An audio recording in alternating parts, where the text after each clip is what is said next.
Ngobras, ngobrol bareng komunitas.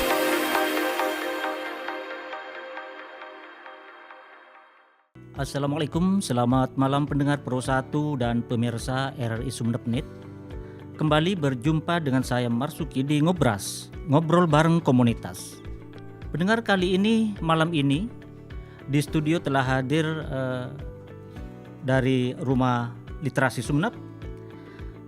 Saya sapa dulu. Assalamualaikum Bu Lili Rosida Ermawati. Waalaikumsalam warahmatullahi wabarakatuh.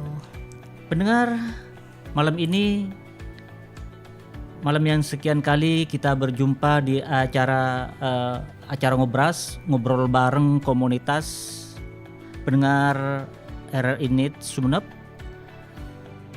Malam ini juga kita akan mengangkat sebuah tema, yaitu literasi digital. Seperti apa literasi digital? Kita bisa mendengar langsung dan secara jelas apa yang dimaksud literasi digital.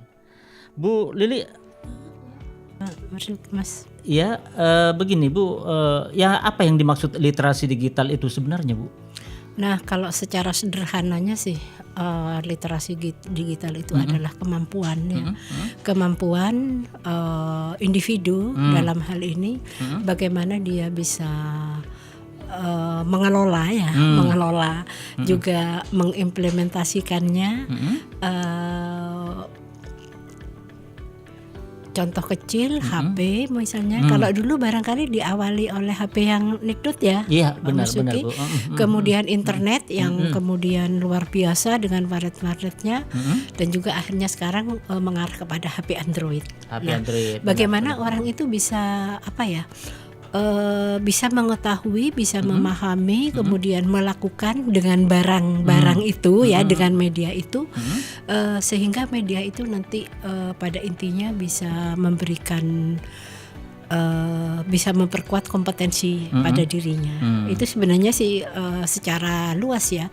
Kalau secara teoritis banyak kan, ada berbagai pakar literasi digital seperti ini gitu. Karena kan literasi digital itu sangat umum sekali gitu. Banyak item-itemnya. Namun kalau kita melihat mengacu kepada literasi digital ini kan sebenarnya ada fondasinya ya, ada fondasinya gitu. Yang pertama misalnya tentang skill gitu kan, tentang skill ya, kemampuan gitu, kemampuan, kemudian tentang ada etikanya juga gitu, kemudian ada kulturnya gitu, kemudian ada apa ya, kalau dalam kehidupan sehari-hari kan ada hukum ya, ada tata hukumnya, ada kepolisian. Kalau sekarang itu kan ada sibernya gitu. Nah, barangkali kalau kita bicara literasi digital itu sangat terlalu luas Mas Marsuki ya. Mungkin kita bicara tentang literasi digital yang saat ini merambah di dunia pendidikan kita. Di dunia pendidikan. Khususnya di pendidikan dasar barangkali kita lebih mengacu ke sana. Karena kita melihatnya memang mau tidak mau, suka tidak suka ya, ini memang sudah menjadi menu ya. Ada perubahan-perubahan yang sangat signifikan barangkali bagi generasi kita gitu. Tapi bagaimana kita menyikapinya gitu. Satu sisi memang anak-anak dituntut untuk seperti itu, untuk apa ya, memacu ya. Nah, tetapi satu sisi kadang-kadang memang banyak sekali perangkat-perangkat yang tidak bisa diakses oleh mereka. Nah, barangkali kalau untuk di pendidikan dasar misalnya, kalau berkaitan dengan desain pendidikan dan mutu pendidikan itu di sekolah dasar itu ada namanya ANBK. Ada asesmen nasional berbasis komputer gitu. Nah, kalau sekarang sih memang sudah apa ya, sudah bagus lah, maksudnya jaringannya. Kalau barangkali di semua wilayah saya kurang tahu kan gitu. Nah, itu adalah sisi positifnya dari literasi digital ini. Namun ketika kemudian bangsa Indonesia sendiri, kemudian anak-anak kita, ibarat kita naik tangga ya, sebenarnya literasi digital itu kan memang apa ya, masuk tataran di atasnya. Nah, seperti tangga 1 misalnya masih ada literasi baca tulis misalnya, kemudian literasi numerasi, literasi sains, literasi finansial, barulah ke literasi digital. Nah, ketika kemudian literasi numerasinya ini masih belum kuat, nah kemudian anak-anak disuguhkan dengan literasi digital, banyak sekali anomali yang bisa kita lihat di perkembangannya saat ini. Nah, contoh misalnya anak-anak yang balita, misalnya yang balita. Ini balita ini pintar-pintar loh Mas Basuki. Ya. Kalau kita anak usia 2 tahun, 3 tahun, mereka dengan melihat orang tuanya saja mereka sudah sangat piawai ya. Skillnya sudah tinggi banget gitu loh. Mereka mencari permainan-permainan. Nah, kemudian kemudian ketika kemudian anak itu sudah ketagihan misalnya, nah ini banyak sekali negatifnya. Nah misalnya anak ini sulit untuk bersosialisasi, karena apa? Karena lebih suka menyendiri dengan HP-nya. Nah, dari proses menyendiri itu anaknya akhirnya menjadi asosial kan. Nah, kemudian ketika anak itu tidak diberi HP, ketika memang sudah kebutuhannya cukup besar untuk HP, anak itu akan menjadi suka-suka marah. Kalau dalam istilah di psikologi suka tantrum gitu. Suka tantrum. Nah, itu pun kemudian ketika merambah di usia SD, anak itu sudah kebutuhan akan HP ya, akan literasi digitalnya itu juga semakin tinggi. Anak itu biasanya tadi kaitannya dengan malas ya, akhirnya nggak kreatif ini Mas Basuki. Iya, nggak kreatif, bener-bener nggak kreatif. Oleh sebab itu setelah nggak kreatif, banyak kasus juga akhirnya dari nggak kreatif itu anak-anak apatis ya, kemudian tidak fokus. Akhirnya semua kemudian ke lingkungan, terutama orang tua, lingkungan sekolah, kemudian tidak ada semacam pengobatan ya, kalau bahasa sederhananya pengobatan, anak itu nanti bisa jadi stres, jadi depresi, dan kasus-kasus ini cukup banyak. Cukup banyak ini. Sebelum melanjutkan Bu tentang pengertian literasi digital itu sendiri Bu. Nah, saya pingin pingin tahu sedikit banyak Bu masalah tentang atau rumah literasi Sumeneb. Mulai kapan itu Bu? Oh, yang kok iya kok ini kok aneh sekali di Kabupaten Sumeneb.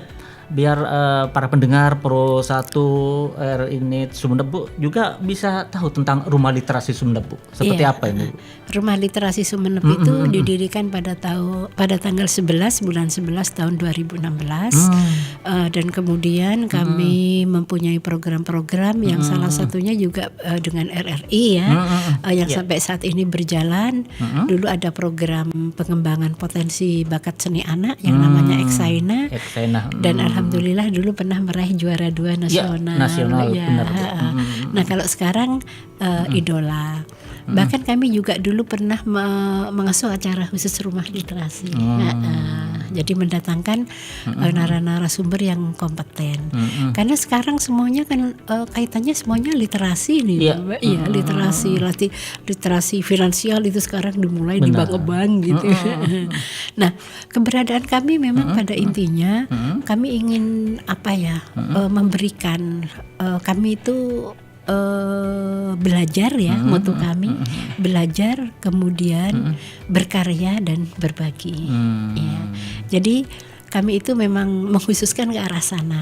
Kalau kebetulan saya sendiri dan ada 2 teman yang memang terlibat di Fasda Inovasi. Dulu ada pilot proyek tentang literasi di pendidikan dasar. Kebetulan saya dan 2 teman ada di situ, sehingga kami sekarang juga mengembangkan literasi pembelajaran. Iya, literasi pembelajaran yang memang dasar hukumnya juga sudah ada Perbub Literasi nomor 13 tahun 2021. Nah, literasi pembelajaran sebenarnya ini juga akan mempunyai dampak yang sangat positif ya, ketika anak-anak kami tidak mengkat bahwa kami tidak suka digital ya.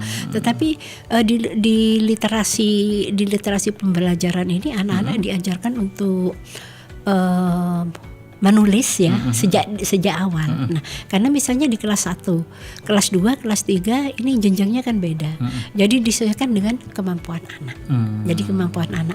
Nah, ini kemudian kalau yang di kelas tinggi ini sudah bisa memakai literasi digital ini, Mas Marzuki.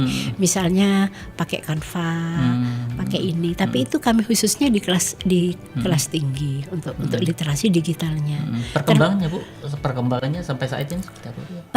Alhamdulillah, karena kan di literasi pembelajaran itu anak diajarkan untuk kreatif. Kan sebenarnya menulis itu adalah keterampilan tertinggi dari keterampilan berbahasa. Ya, ada membaca, menyimak, berbicara, kemudian ada kalau sekarang itu ditambah presentasi, itu bica mesi gitu ya, menyimak, membaca, berbicara, kemudian presentasi, yang terakhir itu menulis. Nah, jadi menulis itu ketika kemudian dilakukan di tingkat pendidikan dasar, kemudian naik tangga lagi, kemudian baru ke digital. Nah, tapi kita kan enggak gitu. Anak-anak kita itu saat ini kan makanan konsumsinya, menu gizinya itu langsung digital gitu loh. Nah, sehingga mereka suka aja. Misalnya contoh banyak sekali game-game yang sangat luar biasa, bisa bermain dengan orang lain tanpa ketemu gitu. Nah, ini juga banyak kasus sekali kemudian anak-anak kita yang terjerumus, kemudian mereka mengalami penipuan-penipuan di dunia maya gitu. Siber tadi ya, siber. Nah, itulah oleh sebab itu seperti hukum itu memang harus tetap ditegakkan. Tetapi kasus-kasus yang ada misalnya rata-rata kan masyarakat kita masih menjaga ini Pak, rasa malu gitu, sehingga kasus-kasus itu tidak terbongkar, kadang-kadang kemudian tidak berani melaporkan. Nah, inilah perlunya memang bagaimana kita nanti memanfaatkan literasi digital itu dengan memberikan pengetahuan kepada anak-anak kita. Tapi kita kan enggak gitu, kecuali di sekolah, atau kecuali barangkali mungkin orang tua memang berkomitmen ya. Memang ada beberapa sekolah ini Pak yang komitmennya luar biasa, anak-anak tidak boleh HP, jadi boleh itu misalnya cuma berapa jam. Intinya memang komitmen itu bukan hanya dari orang tua, jadi komitmen itu kan memang harus diajarkan dari ketika anak-anak. Nah, di sini mungkin tadi pilar kultur itu sangat berperan. Bagaimana kita bersama-sama, karena kita tidak bisa sendirian, lingkungan sekolah terutama dan lingkungan orang tua itu membangun karakter itu secara bersamaan. Nah, kemudian memang sangat dahsyat sekali ini tentang dampak negatifnya gitu. Terus bagaimana caranya misalnya agar anak-anak berkurang? Nah, ini kan berkurang apa ya istilahnya, ketergantungan kepada gadget. Nah, kalau orang tua misalnya 1 bulan paketnya berapa, kalau diikut apa, kalau pakai internet rata-rata kan minimal 200.000 gitu. Nah, 200.000 mereka nggak sayang kan untuk beli paket tiap bulan. Bayangkan kalau 200.000 itu untuk beli buku 50.000 saja itu sudah dapat buku 5 yang bagus-bagus untuk anak-anak gitu. Nah, barangkali mindset seperti itu juga harus ada ya, ada di mana, di orang tua. Oleh sebab itu memang kaitannya dengan sekolah itu sangat erat. Nah, di gerakan literasi sekolah, kemudian di literasi kelas, buku itu membaca itu menjadi sebuah kewajiban, sebuah keharusan, include di pembelajaran. Jadi misalnya sekolah memang menyiapkan sarana, bukan di perpustakaan ini tapi di pojok baca, bisa di pojok baca apapun namanya ya, pokoknya diambil yang keren-keren gitu anak-anak biar suka. Nah, kemudian di situ juga secara tersistem antara kelas 1 sampai kelas itu sama gitu. Itu masuk di program gitu. Kemudian ada juga kalau kelas rendah barangkali guru membacakan buku, mendongeng, bercerita, baca puisi. Nah, kemudian tadi anak-anak belajar menulis, berdasarkan kemampuannya, dari pengalaman dia belajar tadi, dari menyimak, dari berbicara. Nah, ini kemudian yang akan menjadi rangkaian karena anak sudah aktif di sekolah, kemudian anak aktif ya mengembangkan potensi baik dalam menggambar misalnya, membuat cerita, bikin oret-oretan. Nah, ini salah satu item mengalihkan ketergantungan, bukan memberhentikan ya, tetapi mengalihkan ketergantungan pada HP, pada literasi digitalnya ini secara umum. Nah, kemudian di rumah bagaimana? Juga sama. Jadi barangkali kalau menghentikan sama sekali sulit. Nah, jadi dialihkan lagi dengan menyiapkan buku-buku bacaan tadi. Jadi kalau beli paket mereka enggak boros sekali gitu. Tapi untuk beli buku bacaan yang bermutu yang akan menjadi nutrisi gizi bagi anak-anaknya agak seret gitu lah. Nah, oleh sebab itu memang komitmen itu memang harus dibangun antara sekolah, orang tua, dan kemudian lingkungan lagi yang lebih luas. Lagi yang lebih luas. Bagaimana membangun kepedulian terhadap generasi nanti. Ada beberapa daerah memang saya pernah berkunjung di daerah Yogyakarta ya. Ada salah satu desa itu yang kemudian ada kebersamaan dan komitmennya antara sekolah, lingkungan ya, kemudian bagaimana agar pengalihan gadget itu ada gitu loh. Ada program-program, ada program baca, ada program ini, buku-buku. Kemudian ada juga semacam evaluasi yang dilakukan oleh kelompok-kelompok di sana. Termasuk jam mati gadget. Jadi setelah maghrib sampai malam itu tidak ada gadget. Hari Sabtu anak-anak diperbolehkan sama hari Minggu. Nah, dan itu ini saya cuma lupa nama di mana itu, tapi itu di daerah mana ya, saya lupa. Pokoknya di daerah pinggiran di Yogyakarta itu yang pernah saya kunjungi. Oke Bu, kita kembali ke literasi digital Bu. Nah, sekarang kita berbicara manfaat Bu. Manfaat literasi digital itu sendiri seperti apa Bu? Sebenarnya manfaatnya sangat luar biasa ini. Benar. Nah, ke anak-anak misalnya ya, karena memang ke depan itu dunia kita juga sudah banyak sekali perkembangan yang lebih tinggi lagi resolusinya gitu kan. Manfaatnya sebenarnya kalau misalnya ketika kita melakukan pendampingan, kemudian ketika anak main game, anak nonton cerita, manfaatnya itu mungkin ada chemistry antara orang tua dan anak. Nah, dengan adanya chemistry itu orang tua itu bisa melihat, oh ini bagus apa enggak gitu. Maksudnya kalau anak TK biasanya anak balita suka itu Kepala Polisi Lambador misalnya salah satu. Kemudian ada babi, tentang cerita babi yang lucu gitu. Nah, ini orang tua bisa memberikan pendampingan gitu.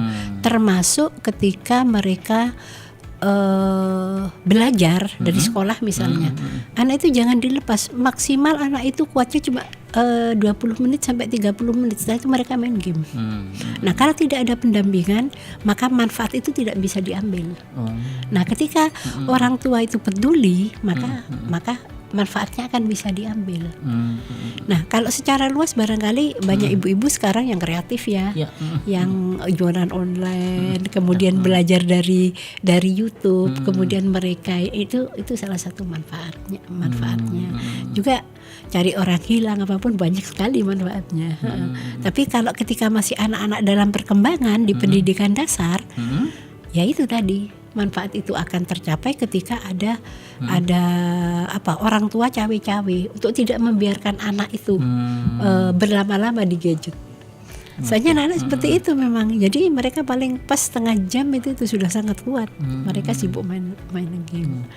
Dan kemudian kadang-kadang bukan rahasia lagi, suami istri coba beradu punggung gitu.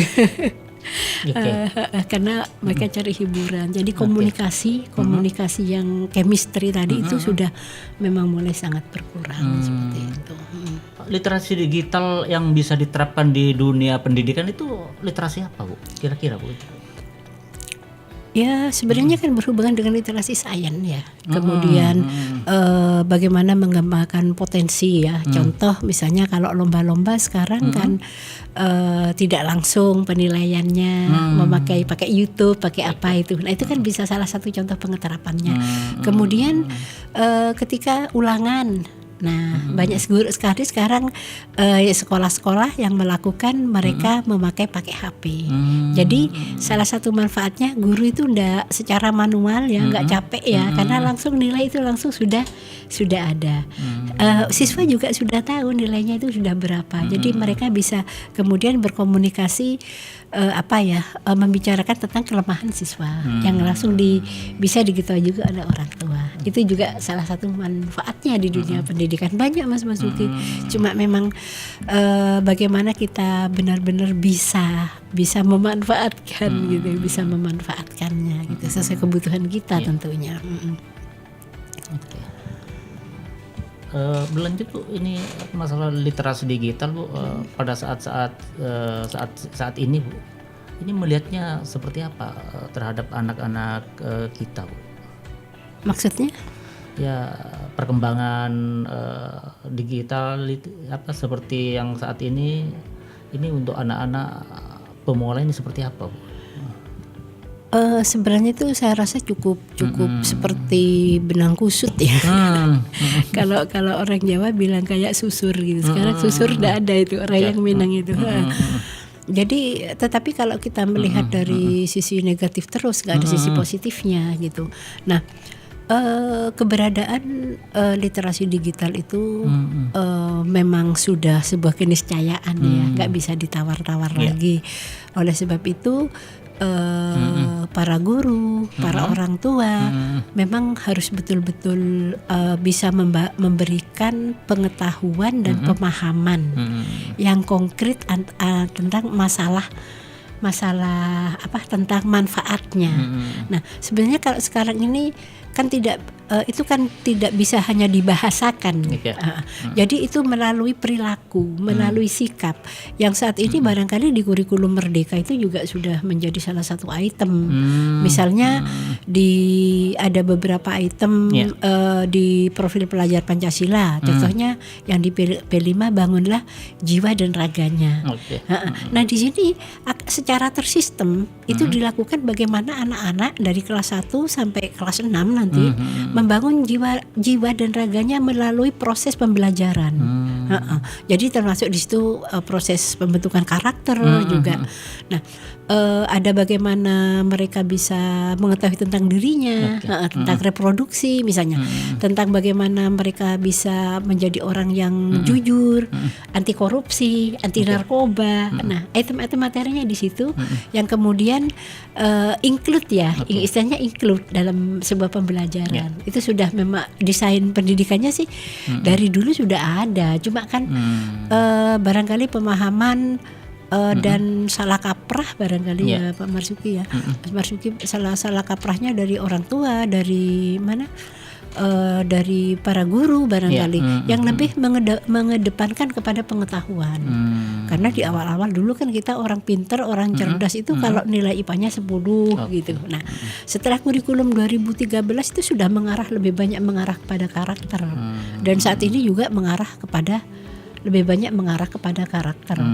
Karena kan kita memang memasuki era digital ya nantinya. Kedepannya era digital itu budaya-budaya mancanegara itu akan menjadi budaya kita. Anak-anak muda kita sekarang suka sama K-pop, sama papa, sama opa. Nah, budaya-budaya itu sudah masuk gitu. Nah, bagaimana saat ini ada orang-orang lokal yang kemudian juga bikin konten-konten yang kearifan lokal itu menjadi konten-konten yang juga sama bisa menyaingi. Nah, barangkali itu salah satu cara ya bagaimana memasukkan anak-anak itu tetap mengenal etnis lokalnya gitu. Gitu. Kemudian karena kan kita sudah menjadi masyarakat global, masalahnya kan kita menjadi masyarakat global. Nah itu barangkali ada apa ya, orang-orang yang memang kreatif dan inovatif yang bisa, kita itu kan banyak etnis ya, yang kemudian bisa membuat akun-akun atau kemudian salah satu film anak-anak, contoh Ipin dan Upin itu kan karakternya luar biasa gitu. Sedangkan kita lihat karakter Indonesia, kartu Indonesia, saya masih belum menontonnya, cuma satu dua barangkali ada yang ini gitu loh. Seperti itu.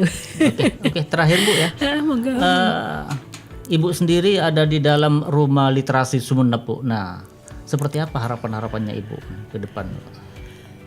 Harapan saya sih memang karena kehidupan makna literasi itu kan sebenarnya kita memiliki pengetahuan, memiliki pemahaman, memiliki skill ya, itu agar hidup kita lebih bermakna. Sebenarnya kan literasi di situ ya makna dasarnya gitu. Nah, kami tetap di Rumah Literasi akan tetap berbagi gitu,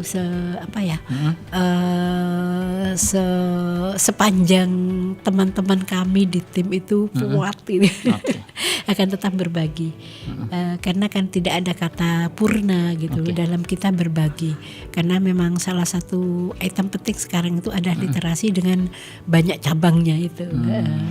Kita tetap mengacu kepada literasi, di literasi dasar, kemudian literasi yang menulis itu, literasi seni budayanya juga kita paketkan di situ.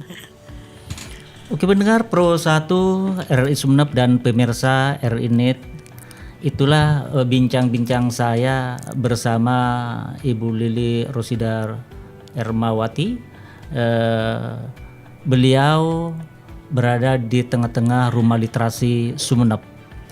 Mudah-mudahan apa yang disampaikan oleh Ibu Lili Rosida Ermawati dan saya selaku pendamping atau pembawa di acara Ngobras Komunitas berbareng RRI Sumeneb menyampaikan selamat malam. Assalamualaikum warahmatullahi wabarakatuh.